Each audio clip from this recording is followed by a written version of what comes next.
If you want to find stolen paintings, don't go looking in the houses of robbers and burglars. Go to a museum. Here at the National Gallery in London, for instance, there's a very, very famous painting that shouldn't really be here because, to put it bluntly, it was nicked.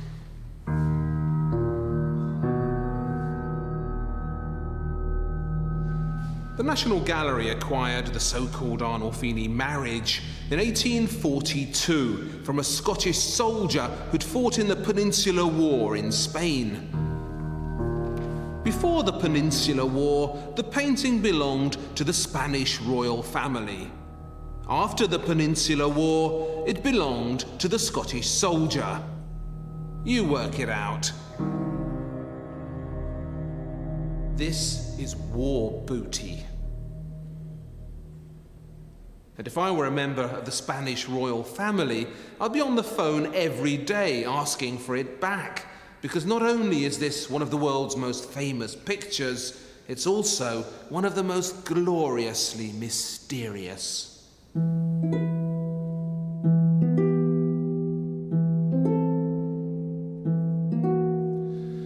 What exactly is it that Jan van Eyck has painted here? Something meaningful is obviously going on, but what can it be? Art historians have tied themselves into knots trying to unravel the mystery. Round and round and round they go.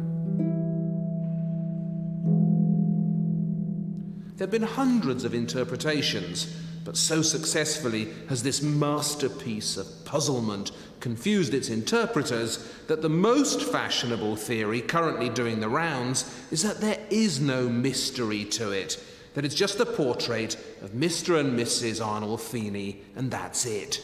That's what it says here, the National Gallery's own catalogue.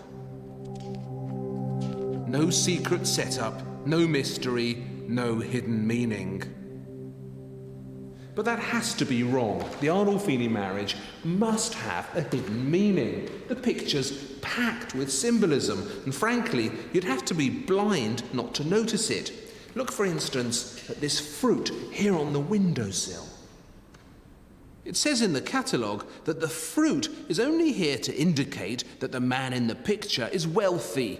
He's a rich merchant, and rich merchants flaunt their wealth by leaving oranges, which are expensive, scattered casually about the room.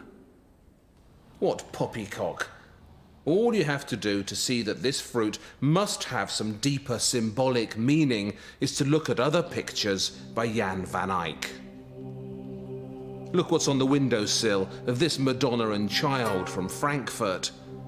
Is she trying to show how rich she is? Look at the windowsill of the Ince Hall Madonna. Why would this Virgin Mary be flaunting her wealth? She isn't. In Van Eyck's Madonnas, the fruit arranged so pointedly on the windowsill is a deliberate reminder of those notorious biblical events in the Garden of Eden that led to us being thrown out of paradise. When Adam took a bite out of the fruit being proffered to him by Eve, he committed the first sin and ensured the fall of man. The fruit on the windowsills of Van Eyck's Madonnas reminds us of the consequences of our inability to resist temptation.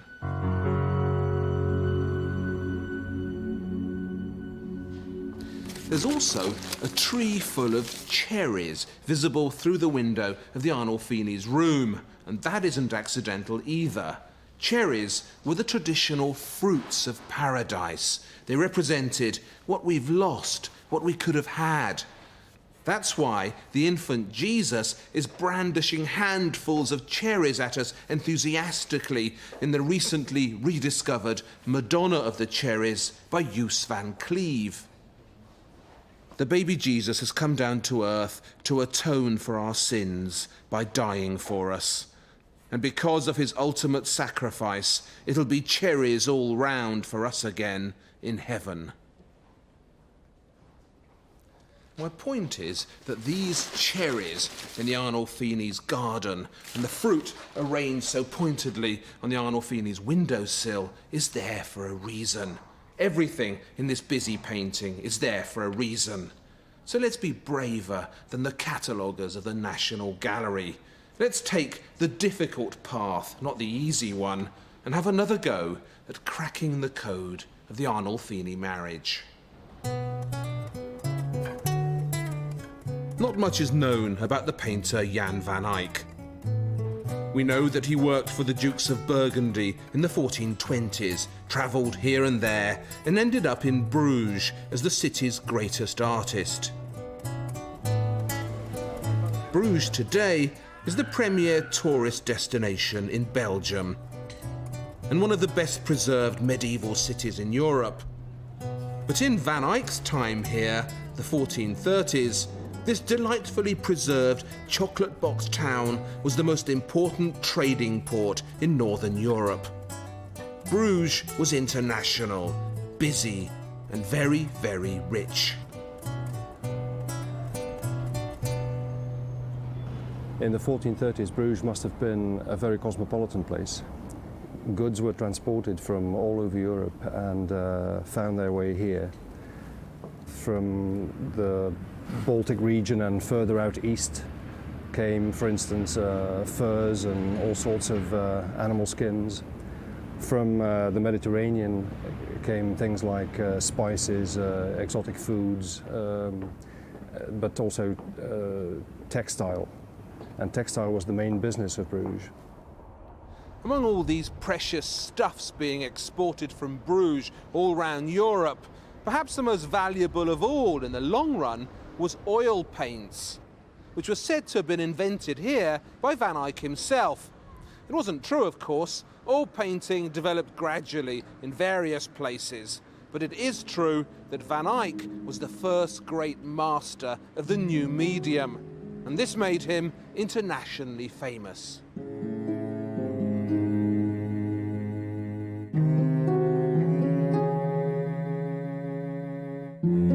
It's said that this is his self-portrait, and I believe it. This is a man who knows what he wants.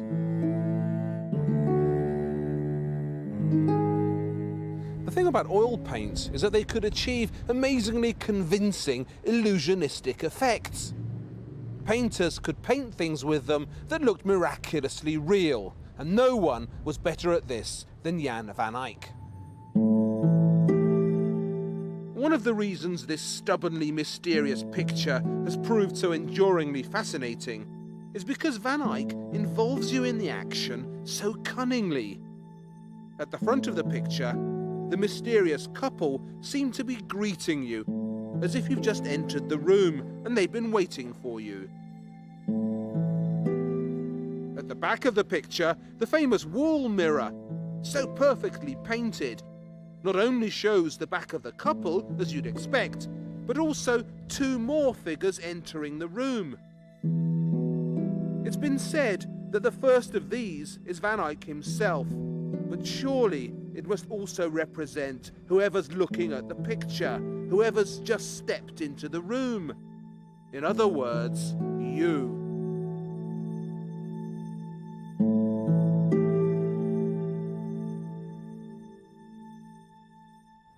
We can confidently identify the two people in the painting as Mr. and Mrs. Arnolfini.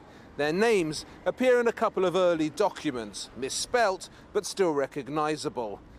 The Arnolfini were a family of Italian merchants from Lucca in Tuscany who settled in Bruges and traded in precious materials, fabrics, silks and gold. Van Eyck painted the distinctive man in the picture twice, and for a long time he was thought to be Giovanni di Arrigo Arnolfini, but recent research has suggested it may actually have been his cousin Giovanni di Niccolao Arnolfini, who arrived in Bruges in 1419. We know that this Giovanni di Niccolao was married. We also know that his wife died.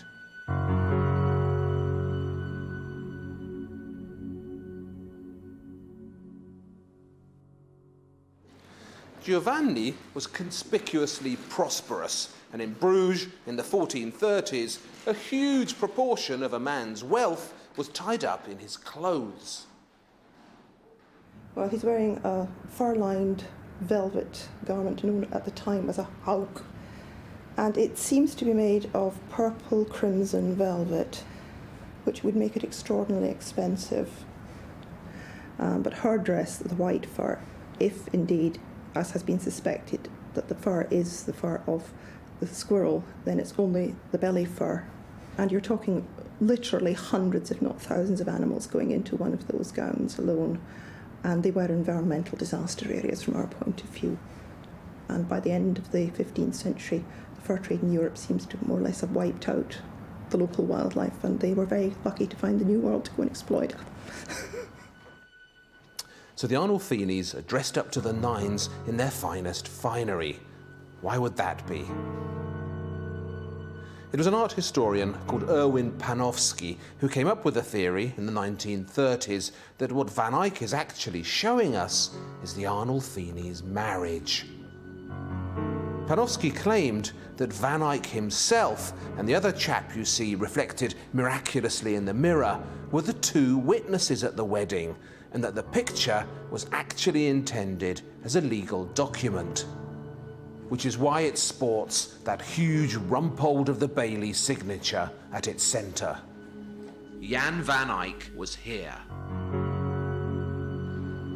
Unfortunately, to arrive at this fabulous theory, Panovsky needed to twist around some of the evidence and in a couple of instances actually make stuff up. And I reckon that today's fashion for insisting that the painting is nothing more than a portrait of a rich Flemish merchant and his wife is an embarrassed reaction by modern art historians to Panovsky's creative tinkering with the facts.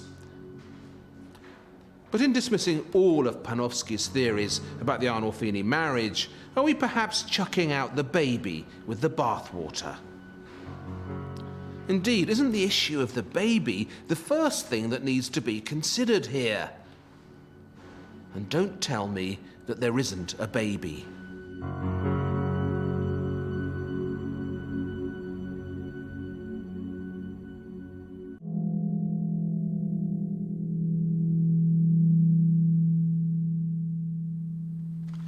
It says here that Mrs. Arnulfini isn't pregnant.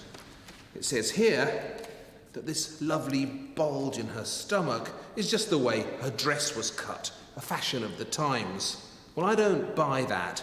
And I don't believe that anyone looking at her with genuinely open eyes can miss this protective gesture of hers. She's pregnant, all right, and this pregnancy is the key to the picture's meaning.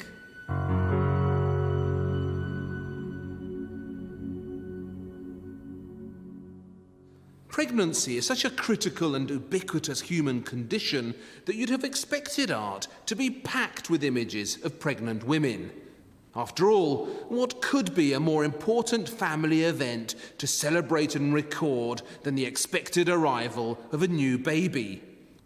And indeed, there are lots of pregnant women in art. Rather amazingly, however, they tend to get overlooked. I don't think I've puzzled over any picture as much as I've puzzled over the so-called Arnulfini marriage. It's a maddening thing. It sends you all over the place looking for clues. And one day, by chance, it sent me here to the huge and grand Metropolitan Museum in New York. I was walking through this room and I saw this. You want evidence of pregnancy? This is evidence of pregnancy. It's by Joos van Cleve, who worked in Antwerp, so close to Bruges. This is Van Cleve's Annunciation. The angel Gabriel has come to tell Mary that she's about to become the mother of Jesus Christ. What a big moment. Isn't this space familiar? Isn't the bed familiar? Aren't those candles familiar? Isn't the window familiar? Isn't the mood familiar? This Annunciation bears such an obvious and tangible resemblance to the Arnolfini marriage that it might almost be the same setup. You encounter the same arrangement in other heartfelt Annunciations by artists who followed Van Eyck. A similar room, a similar bed, a similar atmosphere of a proclaimed baby. Now, of course, the Arnolfini marriage doesn't show the angel Gabriel coming down to the Virgin Mary and telling her she's about to have Jesus. But look at this. It's just too similar to be a coincidence. Van Eyck's masterpiece is trying to plunge us into atmospheres exactly like these, the warm and holy atmospheres of an impending birth. So I've come up with a blunt and honest and no-nonsense title for Van Eyck's oh-so-complicated masterpiece. Let's get to the point here. We should call this the Arnolfini pregnancy.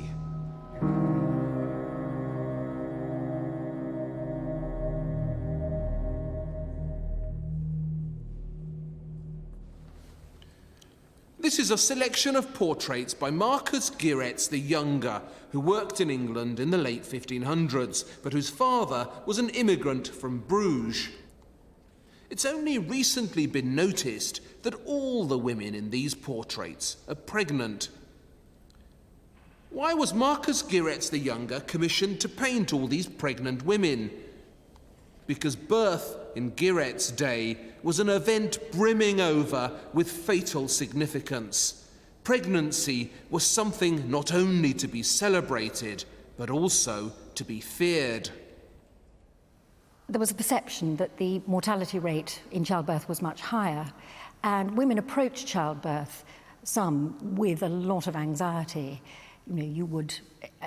It would be a period, pregnancy would be a period in which you would do spiritual exercises. You would be thinking about the strong possibility of dying in childbirth.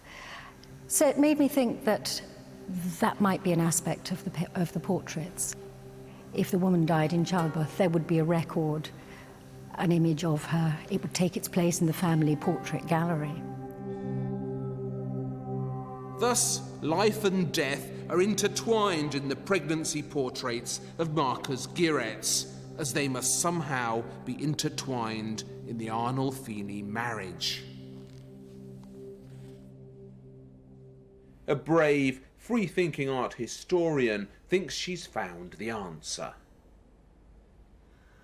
Many people challenge the suggestion that the woman is actually pregnant because of a painting by Van Eyck which showed Saint Catherine of Alexandria, who's obviously a virgin saint, in a similar dress and pose. And therefore it was argued that it was impossible that a person could be shown in that same pose and dress and necessarily be pregnant.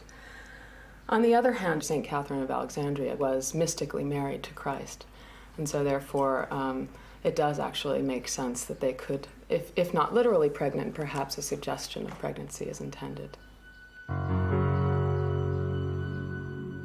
There was a discovery in the archives in Florence, which is a letter from Mrs. Arnolfini's mother. And in this letter she mentions, and it's dated 1433, the year before this picture is dated, she mentions that her daughter Costanza had died. I decided that it might be possible to think of it another way, which is that this woman in the picture was actually portrayed posthumously. That is to say that she's actually dead by the time the painting is completed. And at first it seems very far-fetched, but in fact when looking at a lot of the details in the painting, I think that it's very convincing that this was in fact the case. So I would argue that it's very likely Mrs. Arnolfini died in childbirth. And there are other reasons to think that. Behind her, over her right shoulder, you can see the back of a chair which has the image of a Saint Margaret praying behind the dragon, which is her attribute. Saint Margaret was the patron saint of pregnant women. The scenes around the convex mirror are illustrations of the Passion, which seems very interesting in terms of the division of Mr. Arnolfini and Mrs. Arnolfini. That is, the dead scenes on her side, the living scenes on his.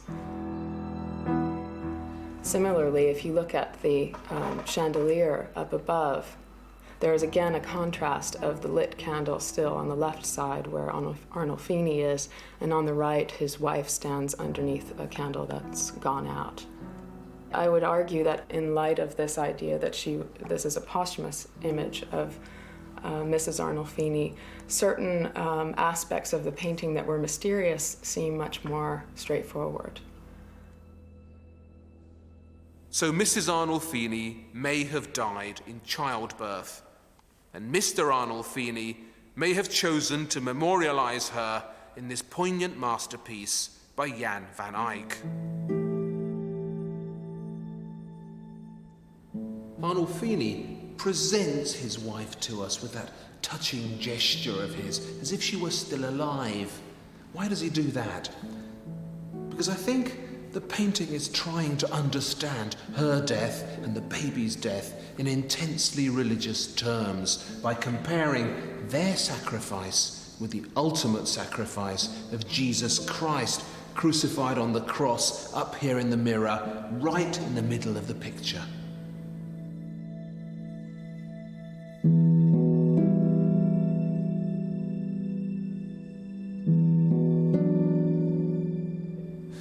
The fruit in the window reminds us of those regrettable events in the Garden of Eden that brought death into the world and robbed us all of eternal life.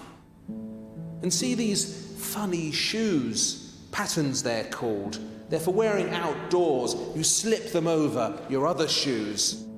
Well, Mr. Arnolfini has discarded his so very pointedly. Despite what's happened to him, he has no plans to wander further. He's promising his fidelity to his wife and to his faith.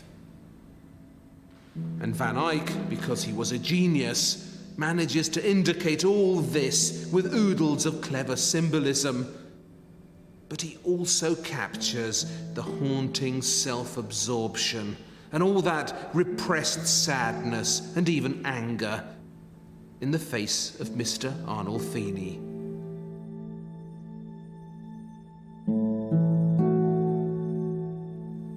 There are a million stories in the world of art. This has been just one of them.